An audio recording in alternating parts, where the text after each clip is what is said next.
उत्तराखंड की पुष्कर सिंह धामी सरकार ने दिसंबर 2022 में मसूरी के पास स्थित एवरेस्ट ई स्टेट में एडवेंचर टूरिज्म को बढ़ावा देने के लिए एक टेंडर निकाला था। इसमें 3 कंपनियों ने बोली लगाई, एक विजेता रही, लेकिन बाद में पता चला कि उन सभी 3 कंपनियों का शेयर होल्डर एक ही शख्स था और वो शख्स है आचार्य कृष्णन, जो वर्तमान में पतंजलि आयुर्वेद लिमिटेड के मैनेजिंग डायरेक्टर हैं और जिन्हें बाबा रामदेव का सबसे भरोसेमंद माना जाता है।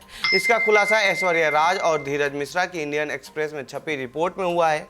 तो आइए जानते हैं इस रिपोर्ट में इस टेंडर को लेकर क्या क्या खुलासे हुए हैं। नमस्कार, मेरा नाम है प्रमोद और आप देख रहे हैं जनसत्ता। जॉर्ज एवरेस्ट ई स्टेट प्रोजेक्ट क्या है?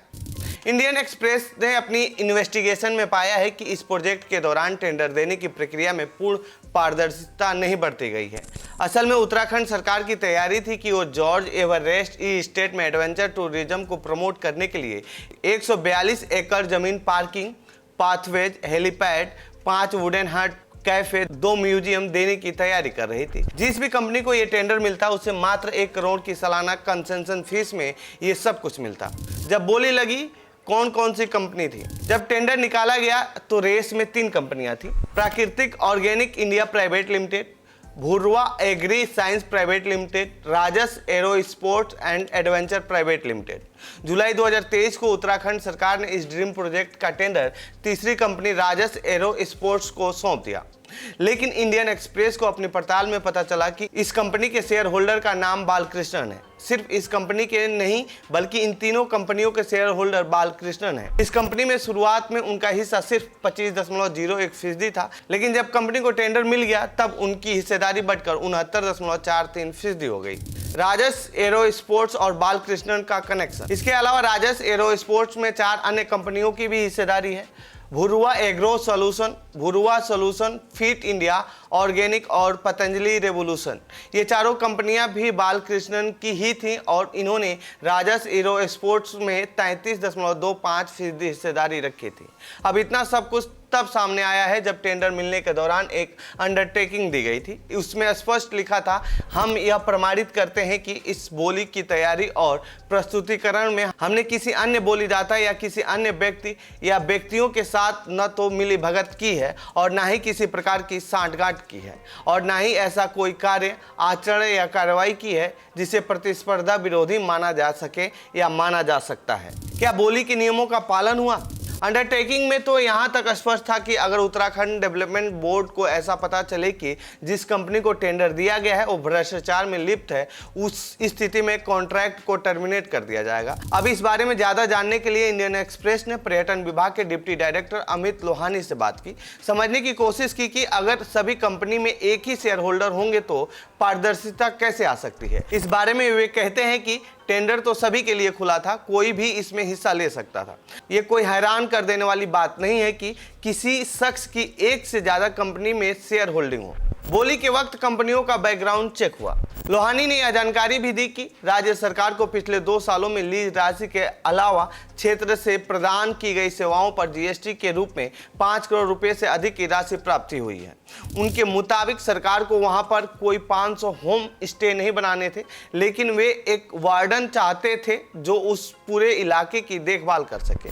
अब यह जिम्मेदारी राजस एरो स्पोर्ट निभा रही है। वहीं इस बारे में उत्तराखंड टूरिज्म डेवलपमेंट बोर्ड के एडिशन सीईओ कर्नल अश्वनी पुंदीर का कहना है कि जिन भी कंपनियों ने बोली लगाई थी सभी स्वतंत्र इकाई थी। हम किसी कंपनी के पीछे नहीं पड़ते हैं, सभी का इस तरह से बैकग्राउंड चेक नहीं करते हैं। जो सबसे ज्यादा बोली लगाता है उससे बस टेंडर मिल जाता है। ज्यादा से ज्यादा बस इतना देखा जाता है कि जो कंपनी बोली लगा रही है वो लीगल है या नहीं।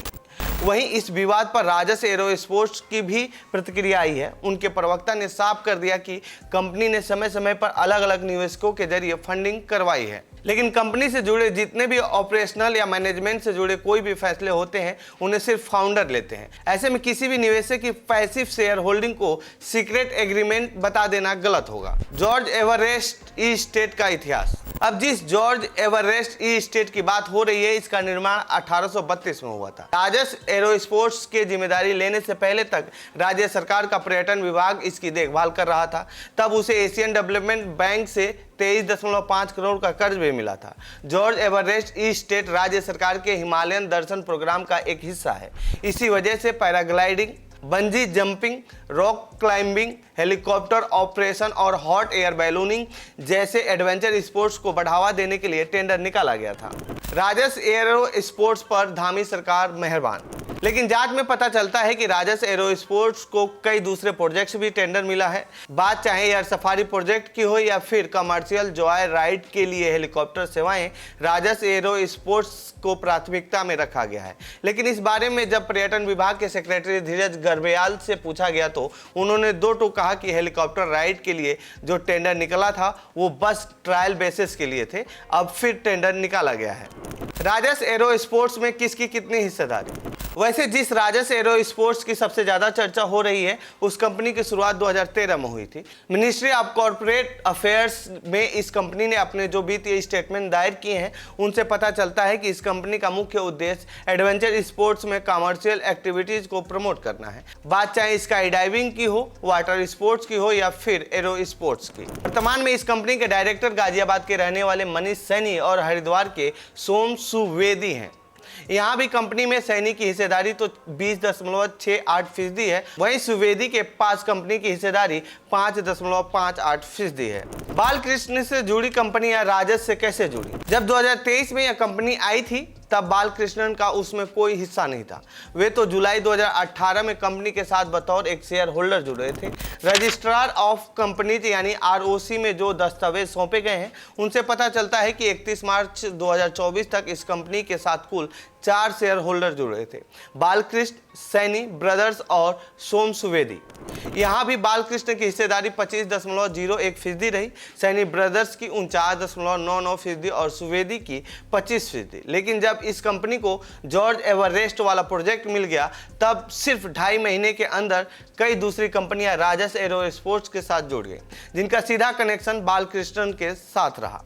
यहाँ भी जो 6 कंपनियां राजस एरो स्पोर्ट्स में बतौर शेयर होल्डर जुड़ी हुई हैं, वहाँ 5 ऐसी कंपनियां हैं जिनकी डेट ऑफ एंट्री 9 अक्टूबर 2023 है। समझने वाली बात यह है कि कंपनी को टेंडर जुलाई 2023 में मिला था, उसके बाद ही बालकृष्णन से जुड़ी दूसरी कंपनियां उसके साथ जुड़ गईं। बालकृष्णन के पास कितनी हिस्सेदारी है? अब बालकृष्ण सभी 6 कंपनियों में शेयरधारक हैं। उनके पास भरुआ एग्री साइंस प्राइवेट में 99.85% हिस्सेदारी है, प्राकृतिक ऑर्गेनिक्स इंडिया में 99.8%, भरुआ सॉल्यूशंस में 99.99%, फिट इंडिया ऑर्गेनिक्स में 99.98%, पतंजलि रेवोल्यूशन में 99.94% और भरुआ एग्रो सॉल्यूशंस में 99.99% अप्रत्यक्ष रूप से हिस्सेदारी है। वैसे राजस एरो स्पोर्ट्स पर उत्तराखंड सरकार की मेहरबानी कई दूसरे प्रोजेक्ट्स में भी देखने को मिल रही है। 3 महीने पहले Uttarakhand civil aviation development authority द्वारा कंपनी को Uttarakhand state air connectivity scheme के तहत एक पायलट प्रोजेक्ट सौंपा गया था। इसकी अवधि 6 महीने थी। सरकार को जौली ग्रांड हेलीपैड से मसूरी के जॉर्ज एवरेस्ट ई स्टेट तक एक शटल सर्विस शुरू करनी थी। राजस एरो स्पोर्ट्स के प्रवक्ता ने क्या बताया? पतंजलि राजस एरो स्पोर्ट्स के साथ सीधे तौर पर जुड़ी हुई है। इस बारे में राजस एरो स्पोर्ट्स के प्रवक्ता ने सफाई देते हुए बताया है कि वर्तमान में भारत में कई ऐसी कंपनियां मौजूद हैं जिनके पास इंस्टीट्यूशनल या कहना चाहिए कि स्वतंत्र निवेशक मौजूद हैं, लेकिन उसका मतलब यह नहीं निकाला जाना चाहिए कि बोली के दौरान किसी तरह की धांधली हो रही हो। इस बात पर भी जोर दिया गया है कि राजस एरो स्पोर्ट्स कोई पतंजलि की सब्सिडियरी नहीं है।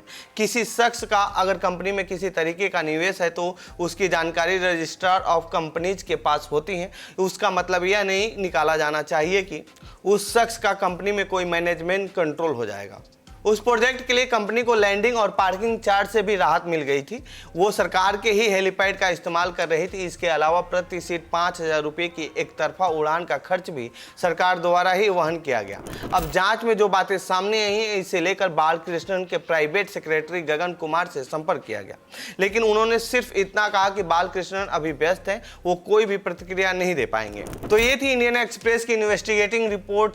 आपको कैसी लगी ये रिपोर्ट कमेंट बॉक्स में बताएं।